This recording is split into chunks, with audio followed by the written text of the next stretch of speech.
Welcome back to Master the Marketplace with Caspian. Hello there, everyone, and welcome to another episode of Master the Marketplace with Caspian.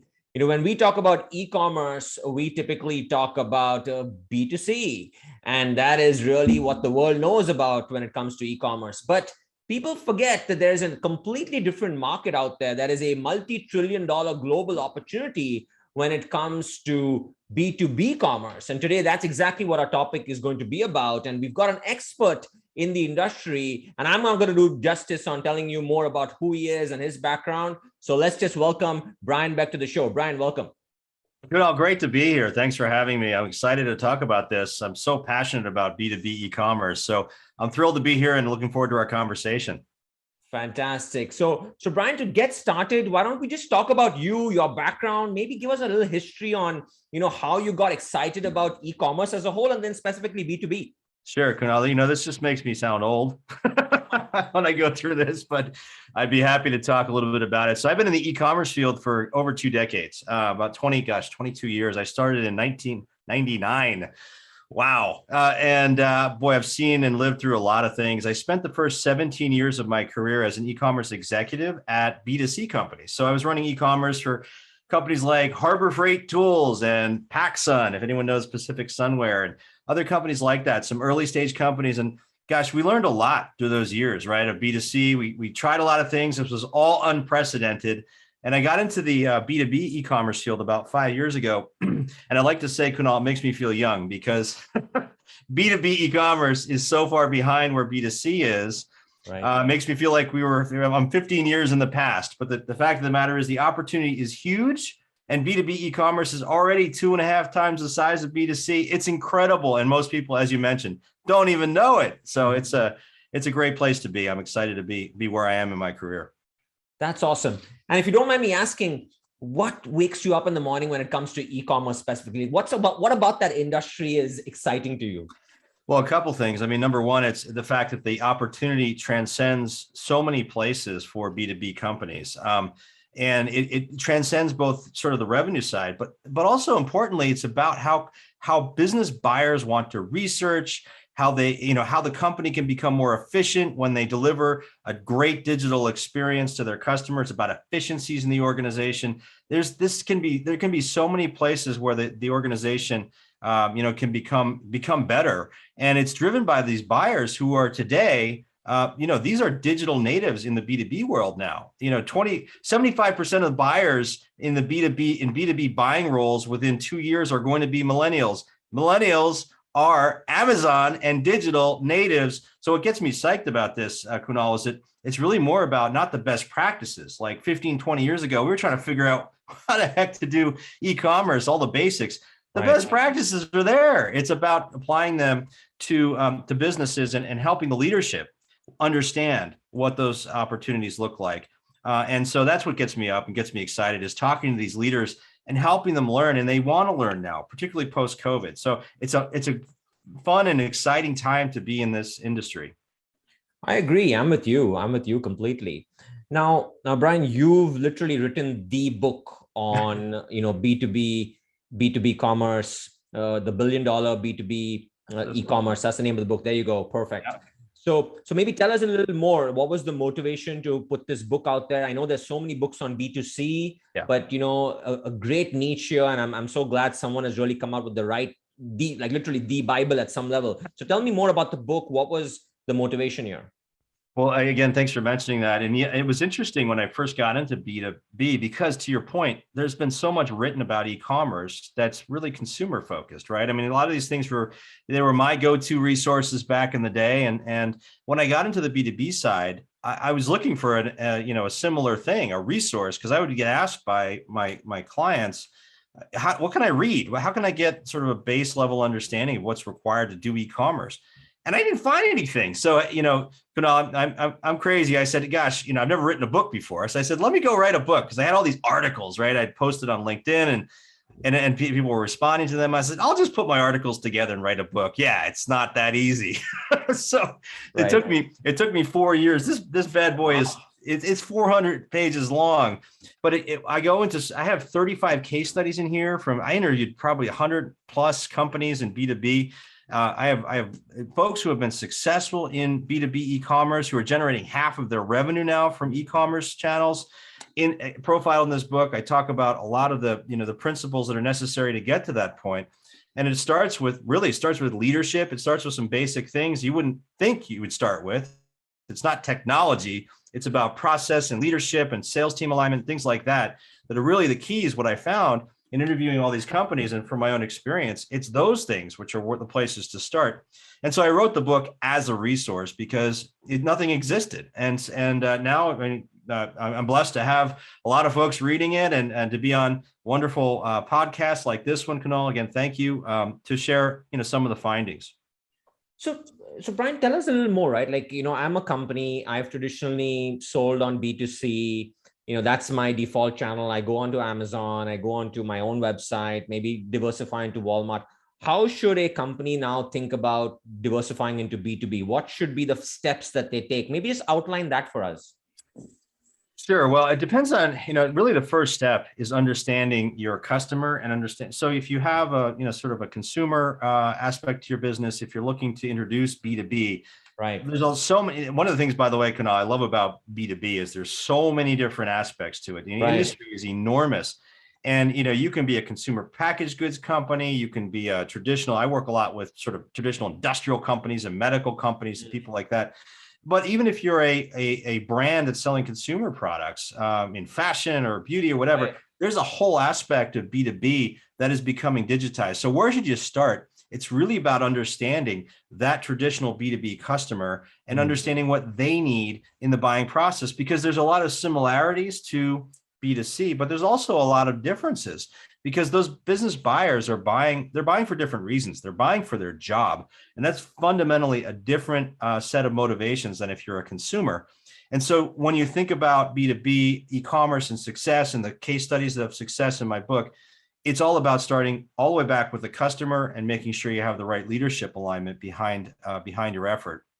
And so some people will say, hey, it's about technology or it's about the solutions. That's important, but it's not the first step. Does that make sense? No, absolutely. Absolutely. And when you talk about like leadership alignment, are you basically saying there is you get full buy-in from the top, you have a sales organization potentially, like maybe expand a little more about, what specifically do you mean by leadership alignment here? Well, it's interesting. The second chapter of my book is the leadership imperative. And what do I mean by that? Well, it's really, if you don't have leadership buy-in behind this, you won't be able to drive through some of the uncomfortable changes that are necessary in the organization. I'll give you an example. The sales team, if you have a traditional sales team selling to your channels, meaning that could be retailers, it could be distributors, it could be end users of the product. If you have the sales team and you start introducing the concept of e-commerce, the initial reaction of a sales team is almost without fail. This is a competitive channel. It is going to take my sale away, but more importantly, it is going to take my relationship away with the buyer. Now, ultimately, so there's a threatening that happens there that the sales team is uncomfortable with. And at the end of the day, what's fascinating about this is this is not the death of a B2B salesperson. Right. What actually happens is if the sales folks are good at their job and they're truly selling in a consultative and strategic manner, they get better at their job. So, and they're actually doing more sales because it frees up their time. It allows them to focus on more strategic issues. It allows them to go deeper, call on more customers, go deeper with existing customers. E-commerce takes away a lot of those routine tasks like, where's my order? Can I reorders of products that I know what I want as a buyer? So if you think about it that way and help the sales team along the path to realize that, you're going to be a lot further along. Now, leadership has to drive that, and the sales team has to be aligned and involved from the beginning, or it doesn't work. The sales team will fight against the e-commerce channel. I've seen it many times if you don't have that alignment early on. So why do I say leadership imperative? It's because things like that, and it's not just limited to the sales team. There's other functions as well: fulfillment, warehousing, operations, IT, finance, on and on. So anyway, it's just critical to have the C-level, the CEO behind this effort, or it will not work. That's amazing. And from a digital standpoint, I mean, what's the best channel to really think through a B2B like strategy? Is Amazon the right place to start off? Is it on my own website? Like how should I think about a more B2B strategy from a digital standpoint? Yeah, so it's really fascinating. Kunal, I'm not sure if you've been following some of the things that, for example, Amazon's doing in the Mhm. B2B sector. They have something called Amazon Business, which has become Right. the fastest growing part of Amazon. It eclipsed AWS last year. 25, $27 billion in revenue this year in B2B sales. So what does this mean? You know, if I'm sitting in the seat of let's say a product manufacturer, right? And I'm thinking about and I have no e-commerce, how do I get started? You know, my channels probably have them, my retailers, my distributors, they're probably selling via e-commerce. One of the ways that I see companies and often advise companies as to get started in e-commerce is to leverage a marketplace like Amazon. Why? Because the traffic is there, the infrastructure is there, the kinds of things you have to get ready for Amazon are also the things you need to get ready for your own e-commerce site, right? And you Right. can't think of this as your only e-commerce strategy, in my opinion. It's a leg of the stool. I own a company called Enceiba with some partners, and part of our job there is to help companies get started with Amazon and capture Amazon and build revenue there. We see this a lot. A lot of these companies that are traditionally not in B2B e-commerce, starting with an Amazon presence, and now they're launching their e-commerce efforts directly to the buyer, and also to enable channels, selling to their distributors, selling to their retailers through e-commerce. And they start with Amazon. Why? Because it takes less time, it's less capital intensive, and it builds the muscle necessary to be successful in e-commerce. And that starts a lot, oftentimes, with data, product data, and content. You probably see the same thing in your work. Oh, absolutely. And you're absolutely right. I think, Amazon exists as a huge channel for B2B. And I don't think a lot of people even know about some of these statistics. That is one of the fastest growing businesses in Amazon, comparable to AWS, which is what we hear about in the media. But, Yeah. when we talk about Amazon, everyone just thinks B2C, right? And that's the default sort of argument there. And and when you think B2B, I think people think more traditional sales. I got to come up with a lead list of companies and I got to make calls and I got to go through that process, which also makes sense. But there is an opportunity with Amazon here. Absolutely, there is, and it's fascinating when people turn on this channel, the amount of growth they see. One of the most fun activities. It's a little scary too, could but fun. I'll go with the CEO of a company, a branded manufacturer. We'll go to Amazon and we'll type in the name of their brand or more importantly, the product category they're in. Right. And we'll pull up and look at some of the companies that are selling, some of the other brands that are selling on Amazon. And the fascinating thing is oftentimes the manufacturer doesn't even know who these companies are because they traditionally haven't competed with these brands. And then I show them, hey, this product is doing $3 or $4 million, just one product from this brand you've never heard of. You've got to get in and control this. This is a place. Amazon has become a search engine, and this is true of both consumer products and Right. B2B products. And it's important to be in there. But look, at the end of the day, it's a great starting point for e-commerce. And I argue it is a very important part of an overall e-com strategy, but it shouldn't be the only part. There's multiple aspects to having an e-commerce strategy. You need your own as well. I believe every company in this day and age has to have an e-com strategy. And one final statistic here, Kunal, 50% of B2B companies do not have an e-commerce presence. 50% still. Isn't that crazy? That is pretty crazy. Wow. Yeah. Wow. Yeah, I think COVID has taught the world around why e-commerce in general is so important. And those who didn't switch in time or didn't really have a diversified strategy across multiple commerce channels, suffered at some level. And the same goes for B2B. There's no reason why you shouldn't have a comprehensive commerce strategy that includes more traditional B2B, but also digital. Yes. Absolutely agree. The impact of COVID has been really interesting. I mean, if you look at some of the statistics at the end of 2021, this year now, a survey that was done recently by, I think it was McKinsey, said that 30% of people will still be working from home. So think about that. If you're a traditional sales organization on the B2B side, and you're selling into companies, you can't get in to see the people like you used to, right? So McKinsey has this model they talk about, which is now they deem it the hybrid sales rep. This sales rep is enabled with e-commerce. They're enabled with digital tools. They're using e-commerce together with their physical, selling, and using tools like Zoom and other virtual ways to establish and continue the relationship. But they are informed by data. They're informed by things that are happening on the digital channel. They have to be. And companies that are not introducing this are going to slip. And McKinsey expects 85% of sales roles in 3 years to be defined as hybrid sales reps. And they're multifaceted. They're using digital tools every day in their jobs. It's a necessity of COVID, right? Post-COVID, people are less comfortable having in-person meetings. They just, and the other thing is they don't necessarily see the need to in many cases, right? Oh, absolutely. You're absolutely right.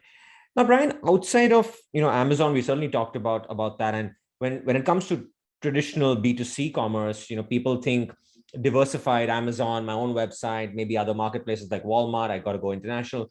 How does that translate in the B2B digital world? Are there other marketplaces, other online channels that one should be thinking about outside of Amazon?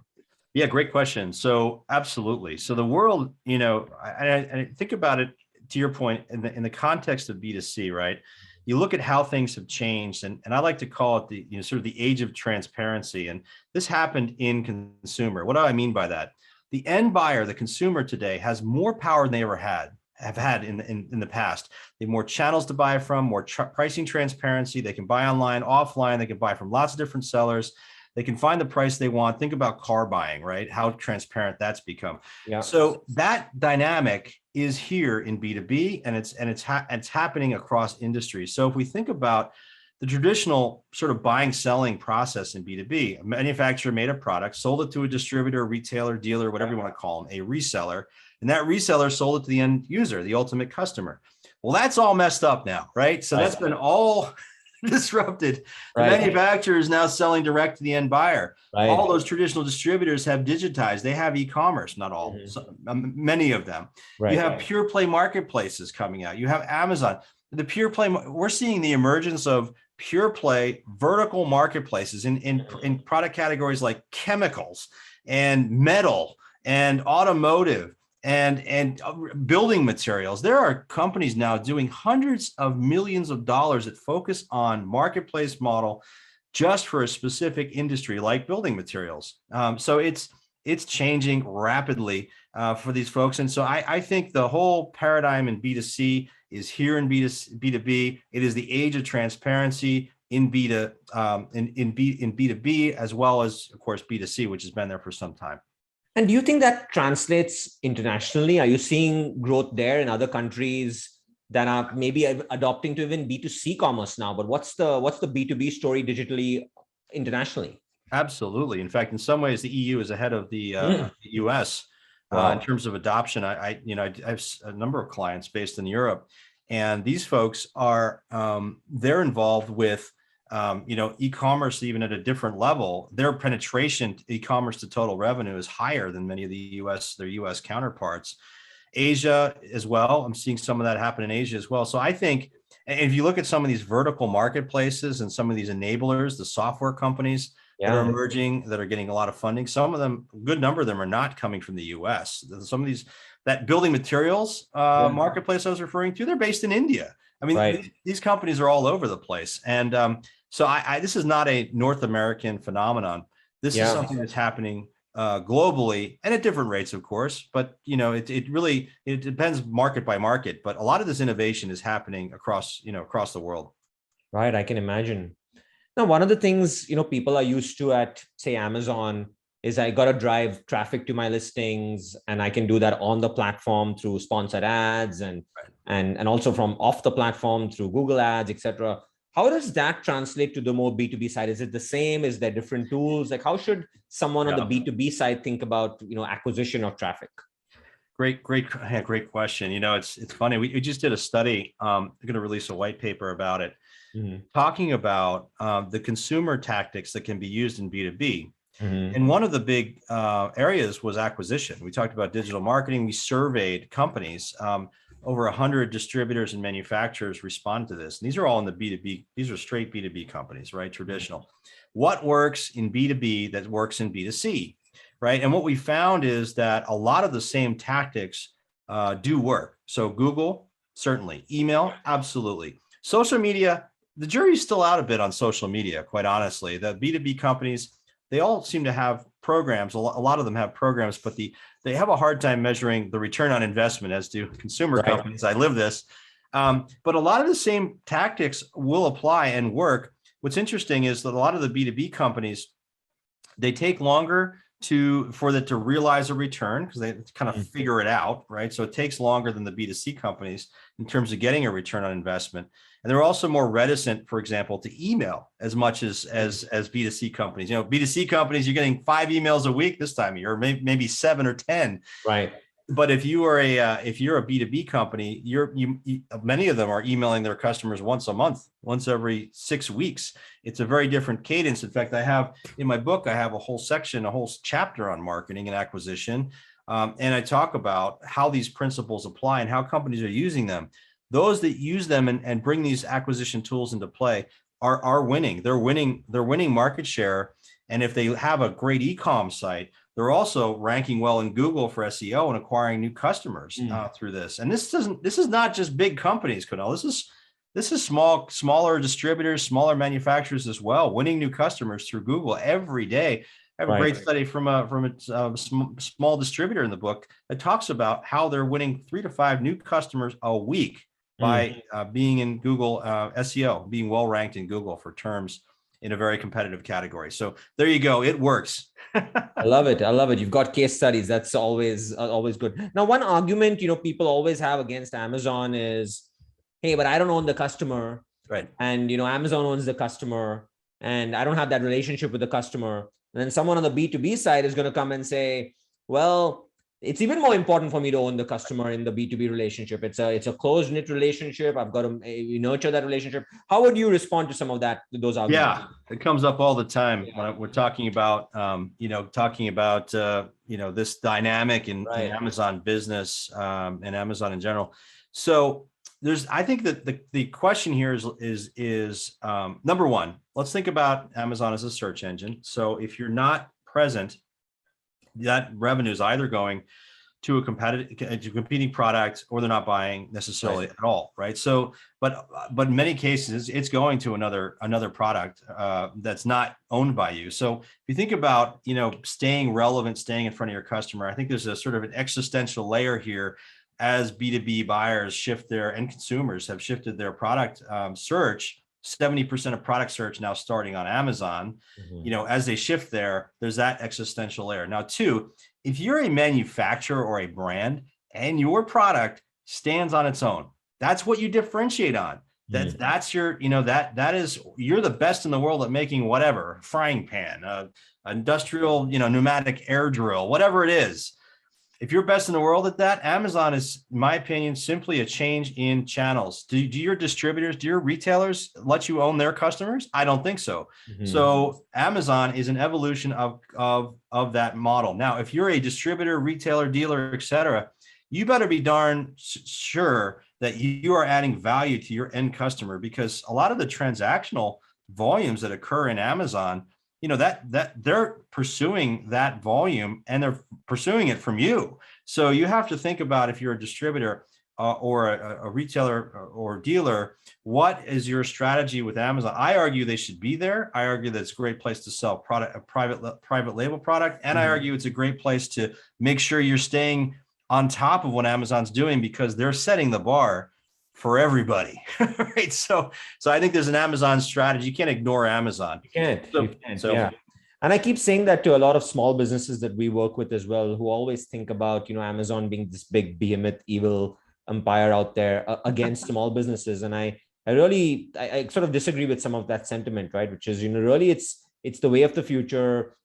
It's a comprehensive strategy that you should be having. And Amazon is part of that overall commerce strategy. And it's not the end all be all, but it's also something that you can't ignore. Exactly. You can't, listen, at the end of the day, you can't and don't want to fight ultimate customer preferences. Ultimate customer being the user of your product, whatever it is, you can't fight those preferences. What you need to do is either to embrace it, or have a strategy for it, differentiate from it. Mhm. So, again, Amazon, what do they do well? You just got to know what they do well. And they do a lot of things really, really well, but they also don't do other things well. They don't want to. Right. They're not in the business of solutioning a massive, complicated application for your advanced products. That's not Amazon. They're not going to do that. They're going to do other things though, and do them really well. You have to know what they do. So that's the key. Awesome. And then Brian, one other question I had around just, your own platform, like your own website, Shopify's and some of that. Sure. What's your recommendation around how should someone think about a B2B strategy and drive it on their own to their own platforms outside of some of these marketplaces? What's your view there? Well, I number one, any B2B company, again, that's my perspective, right, is B2B, but any and every B2B company ought to have some form of e-commerce. And to do that, you need a platform, right? So what you have to think about though, so marketplace again is a great place to start, important part of a strategy, but it's not the full strategy. Yeah. You need a digital strategy that you own. And that ownership is a platform that you deploy into the field. Now you have to, so there's some differences, Kunal, between I know you know these things, your listeners here. Yep. There's differences between B2C and B2B in Right. terms of what's required from a platform, in terms of what's required from an experience. The buyer's motivations are different, their workflows are different, and as a result, the requirements for the platform are different. And as you think about this huge landscape of platforms, and I've done a lot of work over the years with helping companies pick the right platform, and I've done it myself and made a lot of mistakes years ago. It's critical to have that carefully in line and understand what you're dealing with. So Shopify is a fantastic platform for very specific applications. Mm-hmm. When you get into the B2B realm, there's some other platforms that provide good options as well, that are at different budget points, at different capabilities. It really depends on what your company does and what your customer needs, and what's reasonable for you from a deployment and management standpoint. That's a huge issue for companies to either underbuy or overbuy, depending on what they need. Yeah, no, it completely makes sense. And Brian, maybe talk a little bit about Enceiba, right? Like, tell us a little more about what do you do there, because there's so much here when it comes to B2B. Yeah. And I'm sure some of our listeners would want to know more about, maybe there's some advisory that they could get from you and your business as well. But just tell us a little more about how would you help a brand or a company get into B2B through Enceiba?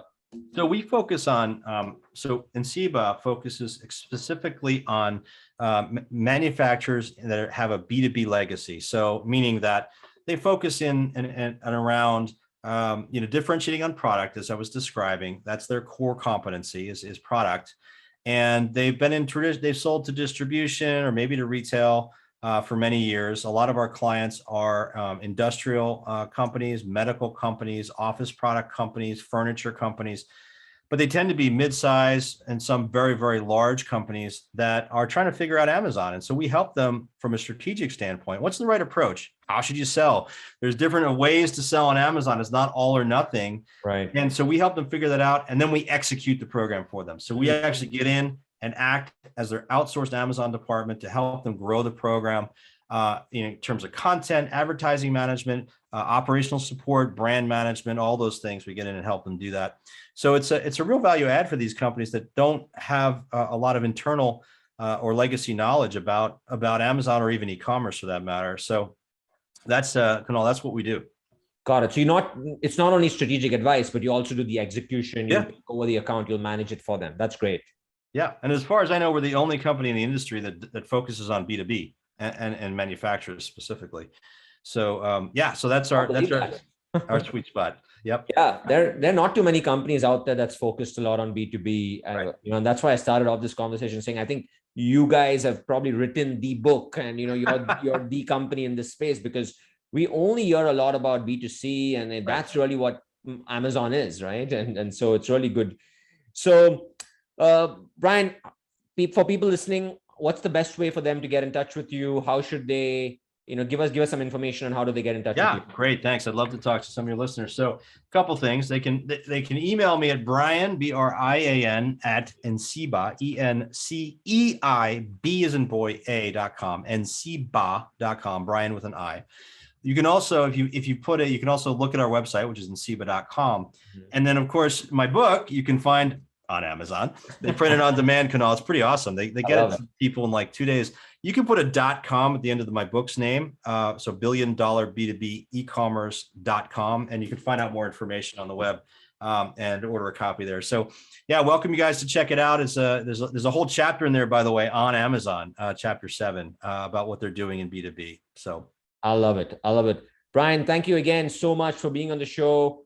I'm sure our listeners will be very excited to hear more about B2B. It's an opportunity out there that, at some level is not as crowded, and there's a lot of upside that, hopefully Brian and his team can help you folks with. So thank you again for being on the show. Appreciate it. And we'll see everyone again on another episode next time of Master the Marketplace with Caspian. Thank you. Thanks, Kunal. Thank you. Through conversations with experts in online retail, with years of marketing, compliance, and inventory management experience, we seek to empower our listeners to master the marketplace. Thanks for listening. We hope to see you next time on Master the Marketplace with Caspian.